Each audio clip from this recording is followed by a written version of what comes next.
नमस्कार दोस्तों। आज की कहानी है विदेश से लौटे पोते ने अपने दादा को ऐसी हालत में देखा तो उसने किया कुछ ऐसा। रात के 2 बज गए थे। अशोक जी को खांसी की वजह से नींद नहीं आ रही थी। उन्होंने सुबह अपने बेटे नवीन से दवाई के लिए बोला भी था, लेकिन उसने यह कहकर टाल दिया कि पिताजी बुढ़ापे में छोटे मोटे रोग तो लगे ही रहते हैं। अब आपके रहने से वैसे ही खर्चे बढ़ गए हैं और दवाइयों के लिए मेरे पास पैसे नहीं हैं। अशोक जी रसोई में पानी गर्म करने लगते हैं और पानी पीकर वापस से आकर खुले आंगन में बिछी हुई चारपाई पर बैठ जाते हैं। अब भी खांसी में आराम नहीं था। उन्हें नींद भी आ नहीं रही है। कभी लेट जाते हैं तो कभी फिर से उठकर बैठ जाते हैं और जल्दी से सुबह होने का इंतजार करते हैं, क्योंकि बहू बेटे तो अंदर कमरे में एसी चलाकर आराम से सो रहे हैं। गर्मियों का मौसम है। अशोक जी के कमरे में तो पंखा भी नहीं लगा है, इसीलिए खुले आसमान के नीचे चारपाई बिछा कर ही सोते हैं। अगली सुबह बेटा नवीन ऑफिस के लिए निकलता है तो अशोक जी बेटे से बोलते हैं कि बेटा, मुझे पूरी रात खांसी की वजह से नींद नहीं आई। बेटा, मुझे कुछ पैसे दे जा, मैं खुद ही जाकर दवाई ले आऊंगा। अरे पिताजी, आप तो पीछे ही पड़ जाते हो। और अपनी पत्नी शालू को आवाज लगाकर बोलता है कि यार, इनकी दवाई लाकर दे देना, वरना ना तो खुद चैन से रहेंगे और ना ही हमें रहने देंगे।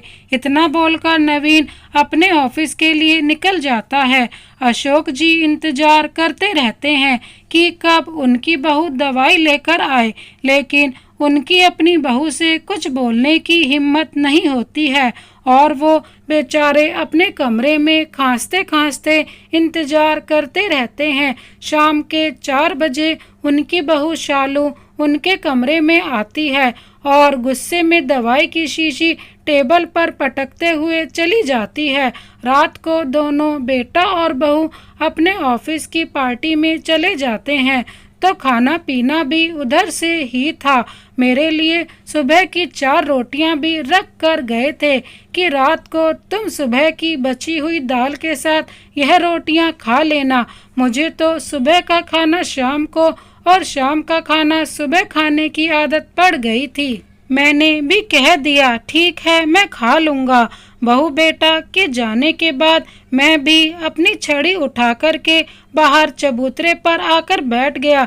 रात को जब भूख लगी तो खाना खाने के लिए मैं रसोई में गया, लेकिन उधर जाकर देखा तो बिल्ली ने मेरी 4 रोटियां खा गई और दाल को फैला गई। अब तो घर में मेरे खाने के लिए कुछ भी नहीं था और बहू भी घर पर नहीं थी कि उससे कुछ पूछ लेता कि कुछ खाने को है तो दे दे। 1 घंटे बाद बहू बेटे अपने ऑफिस की पार्टी करके वापस आ जाते हैं, लेकिन अशोक जी की हिम्मत अपनी बहू से इतनी रात को कुछ अपने खाने के लिए बनाने का कहने की हिम्मत नहीं हो रही थी। इसीलिए वह चुपचाप से अपनी चारपाई पर बैठे रहे और बहू बेटे आराम से अपना एसी चला करके कमरे में सोने चले गए। लेकिन जैसे जैसे रात बढ़ती गई, अशोक जी की भूख भी बढ़ती गई। सुबह से अशोक जी को थोड़ा बुखार भी था, तो सुबह से उन्होंने कुछ नहीं खाया था और अब भूख बहुत लग रही थी। इसीलिए वह रसोई के डिब्बों को खंगालने लगते हैं कि कुछ खाने को मिल जाए, लेकिन उनको कुछ नहीं मिला। सुबह चिड़ियों की चहचहाट के साथ ही अशोक जी की आँख खुल गई। देखा सामने रसोई में बहू शालू नाश्ता बना रही थी। देख करके अशोक जी खुश हो जाते हैं, चलो आज कुछ अच्छा खाने को मिलेगा। लेकिन थोड़ी देर में शालू अशोक जी को 1 कप चाय पकड़ा जाती है और कहती है, जल्दी से पूरे घर को साफ कर दो और रसोई में जो बर्तन पड़े हैं उनको भी धुल दो, क्योंकि अभी थोड़ी देर में मेरी कुछ सहेलियां आने वाली हैं, इसलिए मैं जल्दी जल्दी नाश्ता बना रही हूँ। जल्दी से हाथ पैर चलाओ। और सारे घर को साफ सुथरा कर दो। जरा सी भी देर नहीं होनी चाहिए, नहीं तो तुम उनके सामने काम करके मुझे यह जताने की कोशिश करोगे कि मैं घर के सारे काम तुमसे कराती हूँ। बेचारे अशोक जी बहू की बातों को सुनकर कुछ नहीं कहते हैं। चुपचाप से वह गर्म चाय पी लेते हैं और अपने पेट की आग को गर्म चाय से बुझा लेते हैं। पूरे घर की साफ सफाई करने के बाद और रसोई के सारे बर्तन साफ करने के बाद अशोक जी बहू से कहते हैं, अब तो घर का सारा काम हो गया है, बहुत तेज भूख लगी है, कुछ नाश्ता बनाया हो तो खाने को दे दो। रात की रोटियां तो बिल्ली खा गई थी, इसीलिए बहुत तेज भूख लग रही है और मैंने कल दिन में भी कुछ नहीं खाया था। हाँ, गरम गरम नाश्ता देखकर झूठ बोलने लग गए हो। 4 रोटियां खाकर सोए होंगे और सुबह का गरम गरम नाश्ता देखा नहीं कि बस मुझे ही बुद्धू बनाने आ गए कि रोटियां बिल्ली खा गई। आपको झूठ बोलते हुए जरा सी भी शर्म नहीं आती है। अभी तुम्हें कोई नाश्ता नहीं मिलेगा जब तक मेरी सहेलियां आकर नाश्ता नहीं कर जाती हैं। कहीं उनको कम ना पड़ जाए, और अगर कुछ बच जाएगा तो बाद में दे दूंगी। और अभी इधर सर पर मत खड़े रहो, जाओ अपने कमरे में जाकर के बैठो। और जब मेरी सहेलियां आए तो बार बार घर में घूमने की जरूरत नहीं है, चुपचाप से अपने कमरे में एक जगह बैठे रहना। अशोक जी बहू की कड़वी बातों को सुन करके अपने कमरे में आकर बैठ जाते हैं और सोचते हैं कि अपने बेटे से भी क्या कहें। मेरा बेटा भी अपनी बहू की ही सारी बातें सुनता है, उसे तो अपने बूढ़े बाप की तकलीफ दिखाई ही नहीं देती है। मैंने तो क्या क्या किया था अपने बेटे के लिए, लेकिन मेरा बेटा तो मुझे जैसे भूल ही गया हो। अपनी पत्नी की ही सारी बातें सुनता है, मानता है, कभी अपने बूढ़े बाप से नहीं पूछता है कि तुमने ठीक से खाया या नहीं, तुम ठीक हो या नहीं, बल्कि उल्टा चिल्लाता ही रहता है। अपनी खराब किस्मत को कोसते हुए अशोक जी की आंखों में आंसू आ जाते हैं और सोचते हैं कि मैंने अपने बेटे के लिए क्या क्या नहीं किया था। अरे था ही क्या मेरे पास, बस 2 कच्चे कमरों का घर था जिसमें बहुत बड़ा आंगन था और एक छोटी सी दुकान थी। धीरे धीरे मेहनत करके मैंने उस दुकान को बड़ा किया। 10 साल मेहनत करने के बाद मैंने उस छोटी सी दुकान को शोरूम बना लिया था और अपने 2 कच्चे कमरों के घर को भी 4 कमरों का एक पक्का बड़ा सा घर बनवा लिया था। साथ ही साथ मैंने अपने बेटे को भी बिजनेस की बारीकियां सिखाई। मेरा बेटा भी एक अच्छा व्यापारी बना। पढ़ाई खत्म होने के बाद बेटा नवीन मेरे साथ ही दुकान पर बैठने लगा।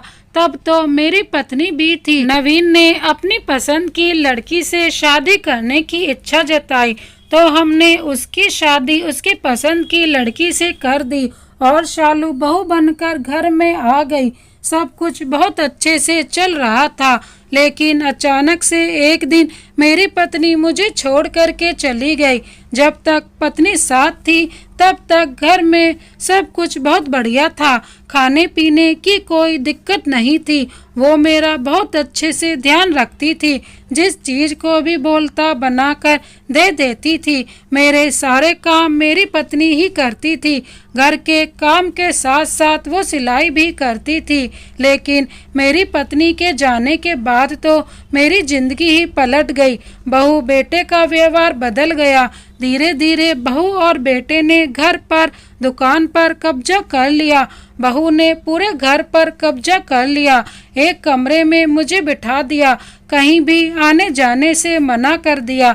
1-1 रुपये के लिए बेटे बहू के सामने हाथ फैलाना पड़ता था। एक दिन मेरी थोड़ी सी तबीयत क्या खराब हुई, बेटे ने तो दुकान से ही निकाल दिया।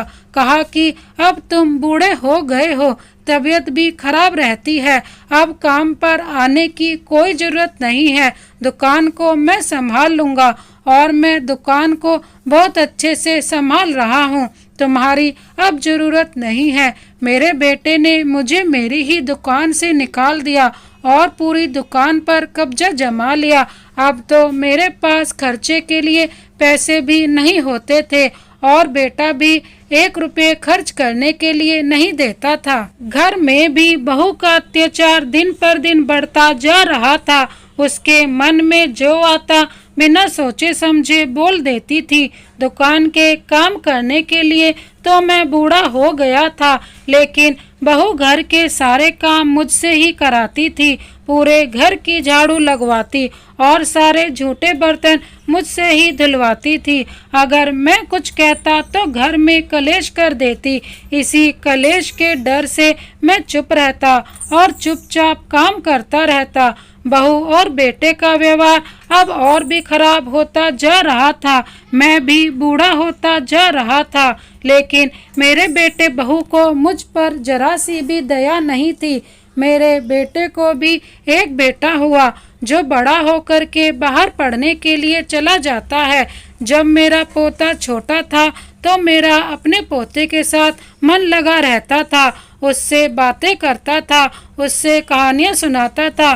शाम को उसके साथ पार्क में खेलने भी जाता था।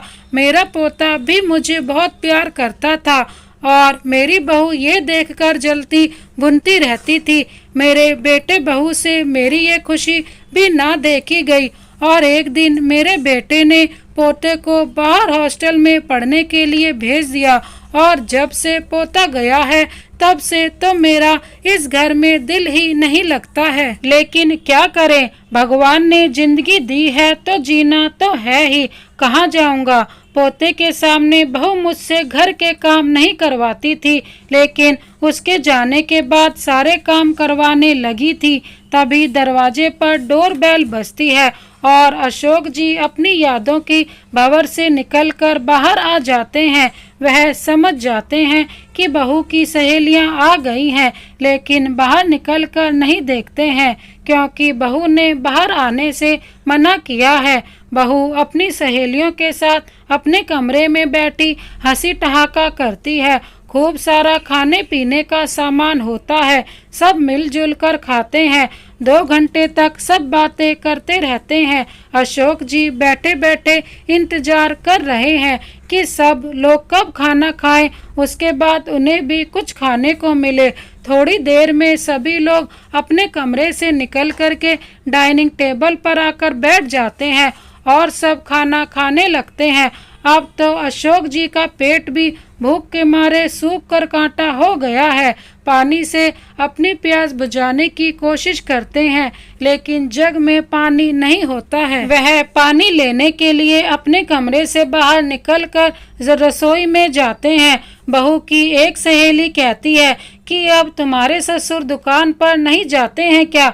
नहीं यार, दुकान पर जाकर क्या करेंगे, कुछ काम धाम तो कर नहीं पाता है बुढ़ा, बूढ़ा हो गया है। पूरी दुकान का काम धाम तो मेरे पति ही संभालते हैं। बुढ़ा तो पूरे दिन घर पर पड़ा रहता है। थोड़ा बहुत कुछ काम धाम मैं उससे करा लेती हूँ, उसी के हिसाब से खाने को देती हूँ। मुफ्त का थोड़ी ना खिला दूंगी बुढ़े को। अशोक जी बहू की बातों को सुन लेते हैं। उनकी आंखों में आंसू आ जाते हैं कि बहू ऐसे कह रही है जैसे मैं उसका खा रहा हूँ। अरे यह घर भी मेरा है, दुकान भी मेरी है, लेकिन बहू ऐसे बता रही है जैसे मेरा कुछ ना हो। अचानक से अशोक जी के हाथों से पानी का जग छूट जाता है और पूरी रसोई में चारों तरफ पानी फैल जाता है। खाने में भी पानी मिल जाता है। बहू भागकर रसोई में आती है और पूरी रसोई को पानी पानी देखती है तो बुरी तरह तमतमा जाती है और अशोक जी पर चिल्लाती हुई कहती है, तुम रसोई में क्या करने आए हो? मैंने बोला था ना अपने कमरे में बैठो। पूरी रसोई गंदी करके रख दी है, अब चलो इसको साफ करो। दोनों की बातें सुनकर नवीन भी वहां आ जाता है और बोलता है, पता नहीं क्यों पूरे घर में इधर से उधर डोलते फिरते हैं, एक जगह बैठा करो। जब काम नहीं बनता है तो रसोई में जाकर क्या कर रहे थे? दोपहर का खाना खाने के बाद सभी लोग चले जाते हैं। अशोक जी अपने लिए खाने का इंतजार कर रहे हैं। कि बहू कुछ खाने को दे दे, लेकिन बहू तो पूरी रसोई बंद करके अपने कमरे में जाकर लेट गई। अशोक जी बहू को आवाज देते हैं, बेटा कुछ खाने को दे दो, कल से कुछ नहीं खाया है, बहुत भूख लग रही है। बहू बेटा दोनों ही चिल्लाते हुए कहते हैं, आज तुम्हें कुछ भी खाने को नहीं मिलेगा। आज तुमने सारे मेहमानों के सामने हमारी बेइज्जती करा दी है। जा करके अपने कमरे में लेट जाओ। अगर रहना है इस घर में रहो, नहीं तो निकल जाओ इस घर से। मुझे कोई ज़रूरत नहीं है तुम्हारी। बेटा और बहू इस तरह की बातें सुन करके अशोक जी अंदर से पूरी तरह टूट जाते हैं। अब उनको समझ में नहीं आता है कि वह कहाँ जाएंगे, लेकिन उनसे अब और अपमान बर्दाश्त नहीं हो रहा था। वह अपने साफी को अपने पेट से बांधकर अपनी छड़ी उठाकर अपने बचे हुए कुछ पैसे लेकर घर से बाहर निकल जाते हैं। बहू बेटे उनको जाते हुए देख भी लेते हैं, लेकिन उन्हें रोकने की कोशिश नहीं करते हैं और ना ही पूछते हैं कि तुम कहाँ जा रहे हो। अशोक जी अपनी जेब में देखते हैं, जोड़ तोड़ कर 500 रुपये ही पड़े हैं। इन 500 से वह क्या कर सकते हैं। सबसे पहले तो वह 20 रुपये में कुछ खाते हैं और अपने पेट की भूख को शांत करते हैं। तब जाकर उनका दिमाग चलता है कि अब क्या करना है, क्योंकि अशोक जी हमेशा से ही एक सफल व्यापारी रहे हैं, तो उनका दिमाग भी एक बिजनेसमैन का ही है और 500 रुपये में दिमाग लगाते हैं कि क्या कर सकते हैं जिससे उनका पेट भरता रहे। बहुत सोच विचारने के बाद वह बचे हुए पैसों से पानी की बोतल खरीदते हैं और रेलवे स्टेशन के पास जाकर बेचने लगते हैं। शाम तक उनकी सारी पानी की बोतल बिक जाती हैं और उनको 100 रुपये का मुनाफा भी हो जाता है। उन पैसों के लेकर अशोक जी वापस से अपने घर आ जाते हैं और घर भी कुछ खा पी कर आते हैं, क्योंकि उन्हें पता है घर पर तो बहू कुछ खाने को देने वाली नहीं है। अब तो अशोक जी रोज यही करने लगे। उन्हें मेहनत करने से कोई परेशानी नहीं थी। वह बुढ़ापे में भी मेहनत करने से पीछे नहीं हटते थे। उन्होंने हमेशा मेहनत करके ही पैसा कमाया है। सुबह घर के सारे काम करने के बाद अशोक जी 5 से 6 घंटे के लिए पानी की बोतल बेचने के लिए रेलवे स्टेशन पर निकल जाते थे। बहू बेटा भी उनसे कभी नहीं पूछता था कि तुम इतने समय के लिए कहाँ जाते हो। उनके लिए तो और अच्छा था कि चलो बुढ़ा घर से गया। अशोक जी के पास अपने खर्चे उठाने के लिए पैसे भी इकट्ठे हो जाते थे। उन्हीं पैसों से वह बाहर भर पेट खाना भी खा लेते थे और कुछ पैसे बचा भी लेते थे। इस तरह से करते करते 6 महीने बीत गए। एक दिन अशोक जी का पोता कमल अपने कॉलेज की पढ़ाई करने के बाद अपने घर वापस आता है। रेलवे स्टेशन पर उसकी नज़र अपने दादाजी पर पड़ती है कि उसके दादाजी एक बड़ी सी टोकरी में पानी की बोतल को लेकर बैठे हैं और बेच रहे हैं। उनको पसीना आ रहा है तो अपनी साफी से पोंछ लेते हैं। अशोक जी का पोता कमल उनके पास आता है। नज़दीक आकर देखता है कि यह तो सच में उसके दादाजी ही हैं।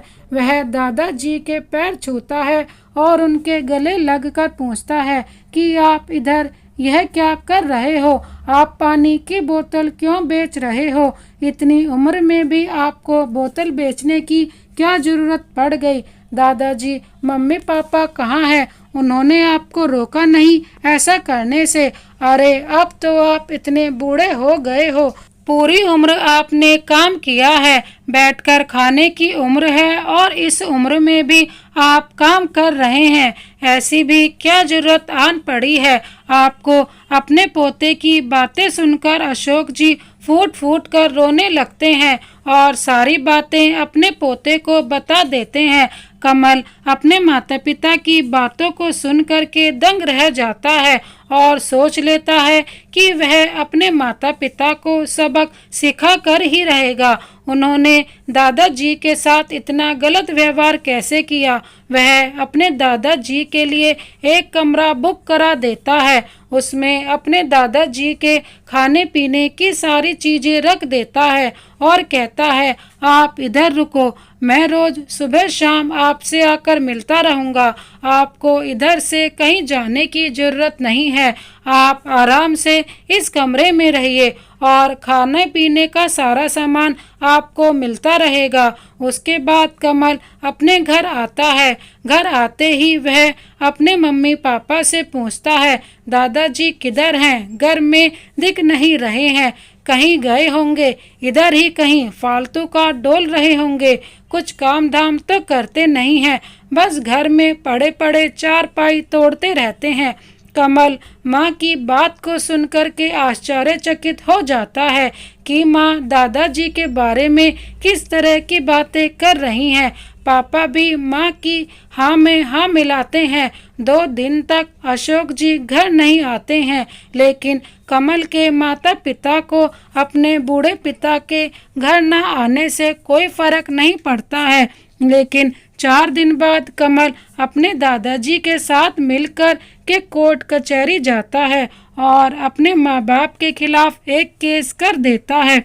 वकील के हाथों एक नोटिस भिजवाता है। जब दोनों बेटा बहू उस नोटिस को पढ़ते हैं तो उनके माथे से पसीने छूटने लगते हैं और दोनों ही घबरा जाते हैं कि अरे 4 दिन से पिताजी घर नहीं आए हैं और उनकी इतनी हिम्मत कि हमें कोर्ट का नोटिस भेज दिया कि हम यह घर खाली कर दें और दुकान भी खाली कर दें, क्योंकि यह घर और दुकान उनका है, उन्होंने खरीदा है और उन्हीं के नाम है। इस पर बहू बेटे का कोई हक नहीं है। दोनों बेटा बहू अशोक जी को ढूंढने की बहुत कोशिश करते हैं, लेकिन अशोक जी उनको नहीं मिलते हैं। कमल घर में बैठा बैठा अपने माता पिता के सारे व्यवहार को देख रहा है।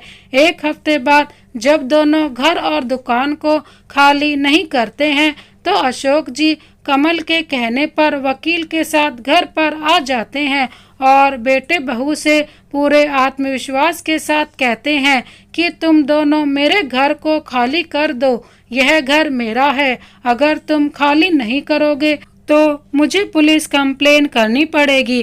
बेटा बहू तो अशोक जी की बातों को सुन करके आग बबूला हो जाते हैं और बेटा अपने पिता की तरफ आगे बढ़ता हुआ उनकी कॉलर को पकड़ लेता है। तुम्हारी हिम्मत कैसे हुई मुझे नोटिस भेजने की? और अपने पिता के मुंह पर थप्पड़ मारने को होता है, लेकिन कमल बीच में आकर के अपने पिता का हाथ एक तरफ झटकते हुए बोलता है, आपको शर्म नहीं आती दादाजी पर हाथ उठाते हुए? और इसमें हिम्मत की क्या बात है? पिताजी जो दादाजी का है वही तो मांग रहे हैं, आपका तो कुछ नहीं मांग रहे हैं। मुझे सब पता है कि आप दोनों ने दादाजी को कितना परेशान किया है, उनको 2-2 दिन तक भूखा रखा है। अरे यह दुकान भी दादाजी की है और यह मकान भी दादाजी का है। आप लोगों ने सारी चीजें लेने के बाद उनको 2 वक्त का खाना भी नहीं दिया। कैसे बेटे बहू हैं? मुझे तो शर्म आती है आप दोनों पर कि आप दोनों मेरे माता पिता हैं। कमल की बात सुन करके दोनों पर घड़ों पानी पड़ जाता है। अब तो उन्हें अपने किए पर बहुत शर्म आ रही थी। आपको पता भी है पिताजी कि दादाजी बाहर स्टेशन पर पानी की बोतल बेचते हैं, वह भी आपकी वजह से। मम्मी ठीक से खाना नहीं देती हैं, इसीलिए दादाजी को अपना पेट भरने के लिए बाहर स्टेशन पर ये करना पड़ रहा है। अगर आपके बुढ़ापे पर मैं भी आपके साथ ऐसा ही व्यवहार करूं, दुकान घर को छीनकर आपको भूखा रखूं, तो कैसा लगेगा? बात को बिगड़ता देख बेटा बहू दोनों अशोक जी के पैरों में पड़ जाते हैं और माफी मांगने लगते हैं। मुझे माफ कर दो पिताजी, गलती हो गई है, अब आगे से कभी ऐसी गलती नहीं होगी। अब आप घर में आराम से रहिए, हम आपको अच्छे से खाने पीने को भी देंगे और घर का कोई काम भी नहीं कराएंगे, क्योंकि अब दोनों को अपना बुढ़ापा बिगड़ता हुआ दिख रहा था। इसीलिए दोनों बेटे बहू अशोक जी से हाथ पैर पकड़कर माफी मांग लेते हैं। अशोक जी भी अपने बेटे बहू को माफ कर देते हैं, क्योंकि उन्हें ना ही तो घर चाहिए था और ना ही दुकान। बस इतना चाहिए था कि बहू उनको घर पर अच्छे से रखे, कोई ताना ना दे, घर में कलह ना करे और भर पेट खाने को दे। इससे ज्यादा अशोक जी को कुछ नहीं चाहिए था। कमल अपने माता पिता को चेतावनी देता हुआ कहता है, अगर मुझे जरा सी भी शिकायत आप दोनों की मिली तो यह आप दोनों के लिए अच्छा नहीं होगा। दादाजी को घर पर अच्छे से रखिए। यह घर और दुकान सब कुछ दादाजी का ही किया हुआ है, आप लोगों ने कुछ नहीं किया। उन्हीं की प्रॉपर्टी उन्हीं से छीन करके एक एक रोटी के लिए तरसाना यह अच्छी बात नहीं है, क्योंकि बुढ़ापा तो माँ सबका आना है। आज दादाजी बूढ़े हैं, कल आप बूढ़े होंगे, तो अपना भविष्य भी आप सोच कर चलिए। दोनों अपने बेटे से भी माफी मांगते हैं। अब घर में सब अच्छे से रहने लगते हैं। बहू अशोक जी का खूब अच्छे से ख्याल रखने लगती है, उनके खाने पीने का, उनके कपड़ों का। और अशोक जी भी अब अपने ही घर में बड़े शान से रहने लगे हैं। अब उन्हें पानी की बोतल बेचने की बिल्कुल भी जरूरत नहीं है। कमल अपने दादाजी के गले लग जाता है और कहता है, दादाजी आपको कोई भी दिक्कत हो तो आप मुझसे कह देना, मैं हमेशा आपके साथ खड़ा हूँ। अब तो मेरी पढ़ाई भी पूरी हो गई है और इसी शहर में बिजनेस करने का सोच रहा हूँ। आप तो इतने बड़े बिजनेसमैन हैं, कुछ आइडिया भी आपसे लेता रहूँगा। दोनों दादा पोते खिलखिलाकर हंस पड़ते हैं। हाँ बेटा, बिल्कुल मैं तुम्हारी पूरी सहायता करूँगा। इस कहानी को अंत तक पढ़ने के लिए धन्यवाद। क्या अशोक जी ने अपने बेटे बहू के साथ सही किया? हमें कमेंट बॉक्स में ज़रूर बताएं। इसी तरह की कहानी देखने के लिए हमारे चैनल को आप भी सब्सक्राइब कर बेल आइकन को प्रेस कर दीजिए। Thank you so much. Vande Mataram.